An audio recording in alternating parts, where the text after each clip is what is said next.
Venga, vamos, un poco de ritmo, que nos valgan los 10 minutos, vamos.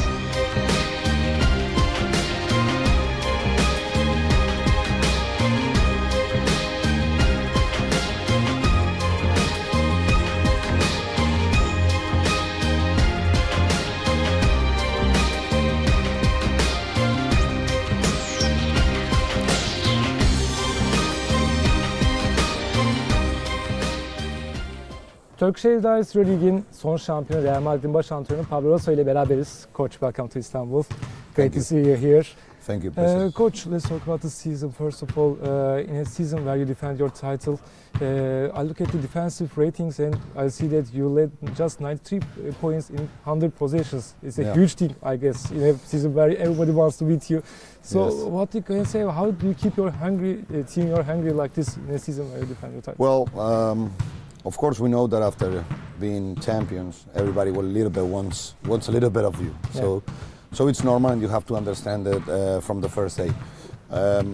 I think, of course, I have very good players, and after last year where we had a lot of, let's say, injuries, this year is like more pleasant, let's say, on that way. No, we have a full roster. We didn't have major injuries. But we still know how difficult is the season, how many games do we have on both competitions. And in EuroLeague we know that every team is very competitive and very hard to beat. So at the moment, at the end of January right now, we're thinking about try to keep our focus, knowing that every game is difficult, try to get on the playoff spot, look for the home court advantage, and a lot of season to go. So we got to be ready for every game if we want to be competitive like we are. I will make a quote about Jelly Cobradov's decision, because you know when we talk about his fame is when the time is right, the team gains its form, like in March or something. But now it's beginning to change, I guess, because there is lots of games, lots of travels, and little time for practice. So I guess you need to be ready for every game. Is this mentality is changing right now? Yeah, I think on the last years and with the calendar that we haven't that on the previous years we play almost 80 games. I mean, so we have to have a roster ready to play those 80 games. It's not easy. We know competition is hard, and we're a team that plays with a lot of energy up and down court. So it's true that we don't have, let's say, enough time not only to practice, also to rest, because we're traveling a lot and we play a lot of games. So it's important that we try to be competitive on every game, knowing that you cannot lose, let's say, too much time on, okay, I lost, we play bad, we have to recover quick and think about the next game. This is something that we try to adjust since the first day of practice. Coach, when I look at the detailed statistics while I'm coming here, I saw that your defense is very, very good right now, but in the transition points, it's below 1 point per game per possession right now, and it's very surprising to me since you like to run, you like to up-tempo games. So how come this is happening? Well, a little bit. I think it's a little bit what all coaches we try to do is we try to get the best out of the team that you have. Sergi is coming back from a 1-year injury, so he has to get a little bit more his rhythm. And for us, Sergi and Campazzo are very important to set the tempo of the game. Defensively, I think we gave a step up, like you said. Tavares giving us a lot of things close to the basket where he's very dominant. I think Taylor, Kasser, I think that on the defensive end we're being very solid. And it's true that we know that if we want to run, we have to play better defense. I'm not that worried about those transition points, let's say, on fast break, because a lot of times we're playing motion and a lot of our points come out of that motion. It doesn't has to be a fast break point, but if we're able to play with the rhythm enough to create good shot opportunities, what really bothers me, that is right. Probably we need to run a little bit more, but also we're doing things better on both ends of the floor. But that's why probably we're keeping that competition inside of us. And you talk about the motion, and when we look at the half court, your off-screen games is developing more and more. Like Rudy is doing great this season. So, how important for these off-screen games for you, coach? Well, when you have very good shooters like, let's say, JC, Rudy, Caser, Yul, we need to create opportunities for them, and this is important. Of course, making shots is a little bit of, okay, you have good shooters, but you have to create opportunities. A lot of times I said, okay, it's not only that we set good screens, let's say, for Carroll. We have to read those situations because the other team is going to prepare to stop Carroll. And this is something that we're improving day by day, of reading those situations. And it's a very important part of our game, also our inside game, and also our pick and roll game. If you want to be competitive every day, you have to have a little bit of everything. Yeah. And this inside game which you mentioned is this year in EuroLeague, the big guys, the centers, doing the MVP seasons. I don't hear is making assist average almost like Sergio Yuri and Vesely and around Newton. Is it the game changing, or they are the passing centers there? Well, I think the presence of the big guys is very important. It has always been in basketball, it's normal, but for us, we gave them a lot of importance on our game. A lot of times when you look at a big guy, okay, you're looking, let's say, for points in the paint, rebounds, block shots, but I think there is a lot of things in basketball that they can help the team, set good screens, good positions, be able to run the floor. So a lot of things that maybe don't come up on the stands are important for us, and I think that all my bigs are doing a great job on that, adjusting what is necessary on every situation, and that's probably part of our success also.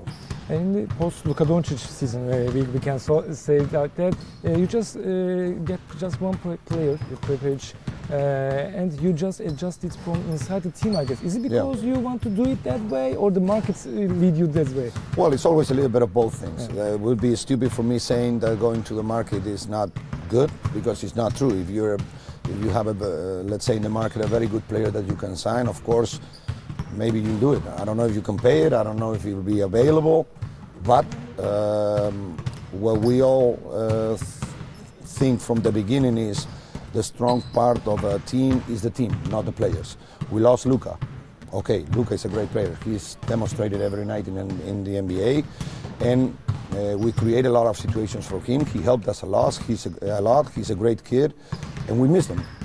But that doesn't mean that Real Madrid is going to close the window. I mean, we got to keep going, and we have a very good players on other positions, and everybody's doing extra things to replace a great guy like Luka, but at the end, it's not Luka, Real Madrid. We always thought that Real Madrid has to be above everyone. How proud are you when you're watching Luka Doncic? He's not doing not so bad, I guess, right? No, he's playing very good. I mean, we always said that he's a kid with something special, some kind of star, and since the first day he arrived in Madrid with 13 years old, we tried to push him to be the best player he can be, and I think he's doing a great job in the NBA. And while talking about the European market, Baskonia GM talked about the press conference a few days ago. He said the two-way contracts, the G League, China is killing to Europe, and Aaron Jackson replied that no, it's the long season killing. And next year we will have 9 double weeks. Yeah, so well, I think what Felix said is, of course, he's right. I mean, it would be stupid for my part to say that he's not right. It's true, but this is something that it was coming, that we know from years, and it was coming up, and a little bit basketball teams had to adjust what is going to happen, and of course it's difficult to think, like we talked before, about one guy that is going to make you change the team. At the end, you have to make a team knowing your weaknesses, knowing your strong parts, but at the end it has to be the team above the guy that really you want to sign, because that's going to be difficult on the market right now with the NBA, China, Japan, EuroLeague, so it's going to be difficult if you want to just go to the market and make a team. The important thing for me is the continuity of a team, the balance of a team on the years, and this is something that in Real Madrid we're doing, I think, pretty good. Coach, it's always a problem for the coaches in the EuroLeague right now. It's 7 coaches changing. So I want to learn about, as an elite coach, I want to learn about opinion. How is it developing in the terms of the coaches changing in the EuroLeague? Well, so much right now. Yes, well, in Spain we said that you're not a coach until they fire you.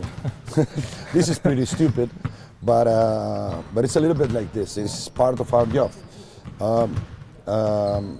Of course, I'm not a guy who will defend coaches being cut, because I don't believe that a coach is only the problem of a team. That would be stupid, and I think I don't need to talk too much about this, but we all know it. But at the end, probably people is thinking about, okay, how do we, let's say, wake up the team, maybe change the coach? Well, for me, this is not always the right solution, not always the right solution. And from my point that I'm a coach, I think at the end, that's not going to help the team. The team needs a little bit to be balanced, to be work with time. Maybe the vision of the coach is not the same vision that the directors can have. But at the end, as coaches, we have to understand that it's like this, and we have to try to do our best job to get the best out of the team. Coach, is your age? No, usually we ask it to the players. Yeah. Is it your dream to play in the NBA? Nowadays, it's beginning a question for the coach also, because every coach is going for the NBA as assistant and then interviewing for the jobs. Is it a dream of you?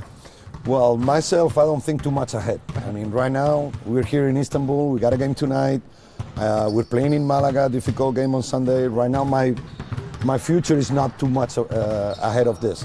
I think that what Europe proved in the NBA is that we bring a lot of players, a lot of coaches from the NBA talk to coaches in Europe about how the game is.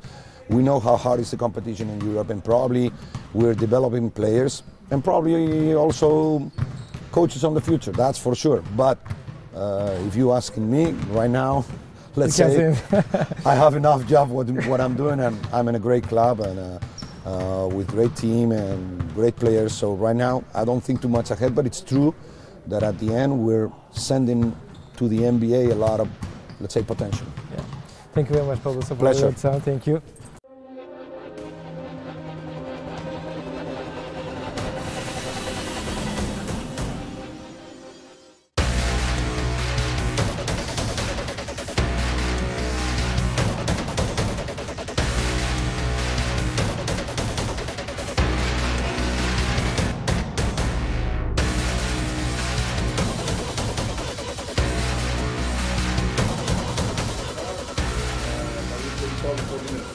Congratulations. Let's go.